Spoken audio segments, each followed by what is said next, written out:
आज की वीडियो में मैं आपको बताऊंगा कि आप अपने एसी को वैक्यूम कैसे कर सकते हैं। वो गैस आपके इन पाइप्स के अंदर मौजूद एयर मॉलिक्यूल्स के साथ जो है वो मिक्स हो जाती है, जो सक्शन पाइप होता है उसके साथ कनेक्ट किया है, और उस गेज मीटर में की जो येलो वाली जो पाइप है इसको सक्शन पंप के एयर को, जिससे फिर आपके एसी के ब्लास्ट होने का ख़तरा होता है, और साथ ही साथ आपके जो एसी की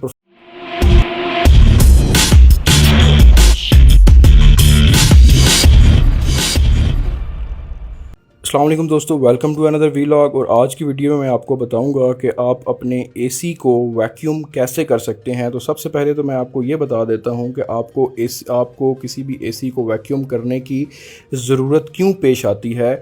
तो आजकल जितने भी इन्वर्टर एसीज़ आ रहे हैं, कुछ के अंदर R410 गैस आती है, कुछ के अंदर R32 गैस आती है। तो होता यह है कि जब आप एसी इंस्टॉल करते हैं तो स्टैंडर्ड 10 फीट की लेंथ जो उसके साथ आती है पाइप्स की, वो इंस्टॉल होती है, या फिर आपको एक्सटेंशन लगानी पड़ती है। जब जैसा कि इसमें मैं आपको दिखा रहा हूँ कि आउटडोर और इनडोर जो हैं वो तकरीबन 30 से 35 फीट के फासले पर हैं। तो अब होता यह है कि जो दोनों पाइप्स कॉपर केस के साथ कनेक्ट होते हैं, इनके अंदर नॉर्मल कंडीशन में एयर के मॉलिक्यूल्स मौजूद होते हैं। तो जब आप एसी इंस्टॉल करने के बाद वैक्यूम किए बगैर उसमें गैस को खोल देते हैं, तो उससे होता यह है कि वो गैस आपके इन पाइप्स के अंदर मौजूद एयर मॉलिक्यूल्स के साथ जो है वो मिक्स हो जाती है, जिससे फिर आपके एसी के ब्लास्ट होने का ख़तरा होता है, और साथ ही साथ आपके जो एसी की परफॉर्मेंस जो है वो इसमें अफेक्ट होती है। तो इस वक्त ये आपके सामने मैंने 2 टन का एक एसी यूनिट हमने इंस्टॉल किया है, जिसके अंदर ये वैक्यूम का प्रोसेस मैं आपको दिखाऊंगा कि कैसे होता है। और बहरहाल ये कंप्लीट 2 टन का इन्वर्टर एसी सिस्टम हमने इंस्टॉल किया है, और इसकी मैं कंप्लीट वीडियो आपके साथ लेकर आऊँगा। स्टेप बाय स्टेप आपको तमाम स्टेप्स जो है वो वीडियो में मैं दिखाऊँगा। तो आप मेक श्योर करें कि इस चैनल को सब्सक्राइब कर लें ताकि वो वीडियो आप तक पहुंच सके। उसमें काफ़ी सारी चीज़ें आपके सीखने की होंगी। तो फ्रेंड्स, इनडोर आउटडोर इंस्टॉल करने के बाद, पाइप ले होने के बाद, सबसे पहले तो हमने इनडोर पे आकर इन पाइप्स को इनडोर के साथ कनेक्ट कर दिया है, और इसमें फ्लेयरिंग टूल की मदद से फ्लेयर्स बना के इसको अब यहाँ पर हम टाइट कर देंगे। और वो उसका मकसद ये है कि जब हमने वैक्यूम पंप इंस्टॉल करना है तो उस टाइम पे आउटडोर पे हमने इसको वैक्यूम पंप लगाएंगे तो ये लूप एक कंप्लीट बन जाए। तो सबसे पहले तो हमने इसका जो है वो इनडोर से जो बड़े वाला पाइप है उसको कनेक्ट कर दिया है। उसके बाद अब छोटे वाला पाइप कनेक्ट करेंगे।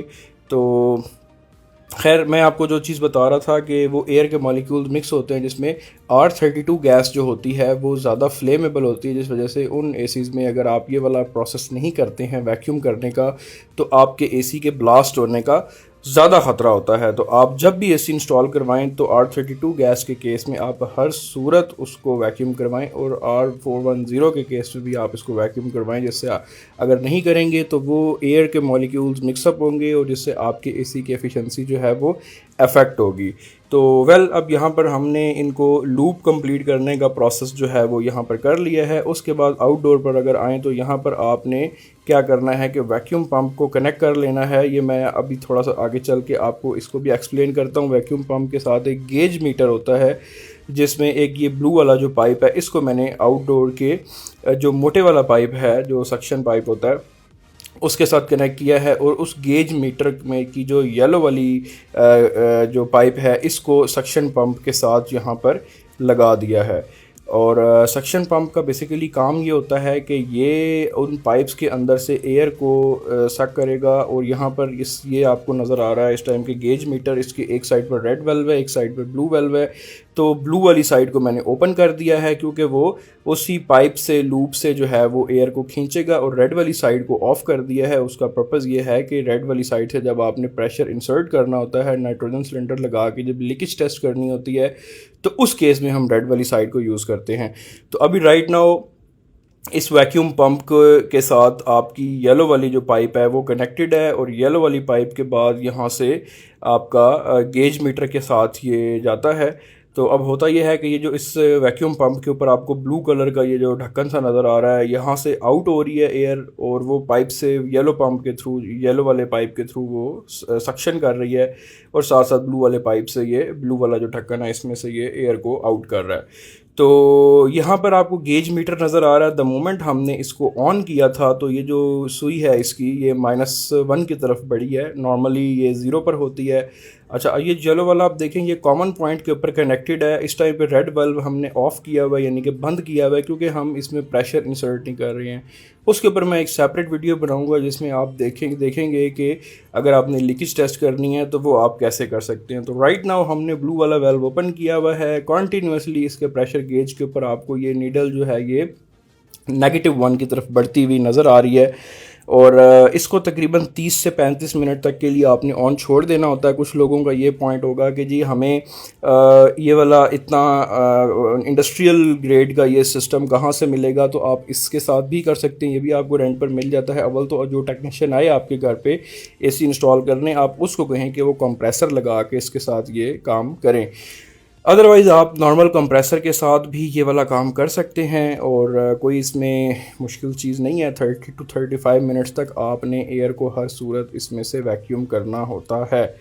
तो अभी तक हमने गैस ओपन नहीं किया है, जस्ट ये वाला सिस्टम लगा के ये वाला जो ब्लू वाला पाइप है, ये इसके मोटे वाली जो साइड है, मोटे वाला जो पाइप होता है, बेसिकली मैं आसान लफ्ज़ों में आपको समझाने की कोशिश कर रहा हूँ, इसके साथ हमने कनेक्ट किया हुआ है। और आपके एसी के आउटडोर के ऊपर जो 2 पतले और मोटे वाले पाइप के जो नट्स हैं, जो जो उसके, उनको अभी तक हमने नहीं छेड़ा, जहाँ से गैस को रिलीज़ करते हैं। और तकरीबन इस प्रोसेस को हम कॉन्टीन्यूसली जो है वो होने देंगे, ताकि जो एयर के मॉलिक्यूल्स हैं वो अच्छे से इसमें से जो है वो निकल जाएं।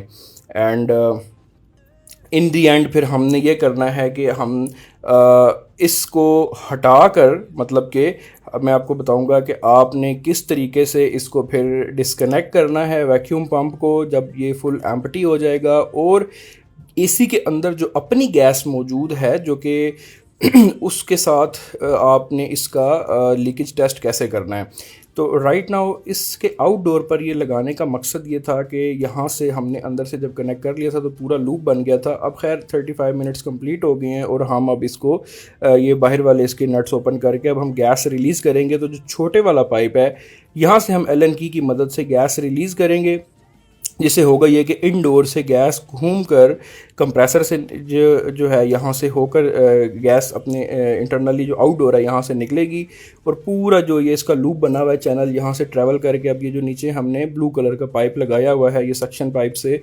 वापस आकर और अब इसी के अंदर नहीं जा रही है। अब ये यहीं से, ये देखें, अब मैं आपको दिखाता हूँ कि यहाँ पर टुवर्ड्स कंप्रेसर ये जा रही, सॉरी टुवर्ड्स आपका वैक्यूम पंप जा रही है। और जब मैंने ये ब्लू वाला वेल्व अब ऑफ़ किया है तो अब यहाँ पर प्रेशर गेज के ऊपर ये प्रेशर बता रहा है कि जो गैस अंदर से हमने ओपन किया है उसका कितना प्रेशर है।